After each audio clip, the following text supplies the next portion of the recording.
তো গাইড চলো প্রথমে এই টিকটক ভিডিওটি দেখি, তারপর দুষ্টু পোলাবানের করা ফানি কমেন্টস গুলো পড়বো। তো চলো শুরু করা যাক।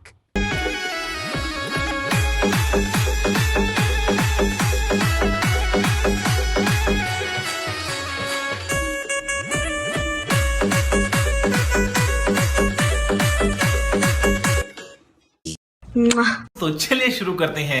ডেকোরেশন দেখলে বোঝা যায় কতজন লেবার কাজ করেছে। আর ব্যাকপার্টটা সেই ওয়াও নাইট। আমি বলুম না, আমার শোরুম করে। নাচ ভালো হয়েছে, পিছনের ধর্ষকটাও খুব ভালো ছিল।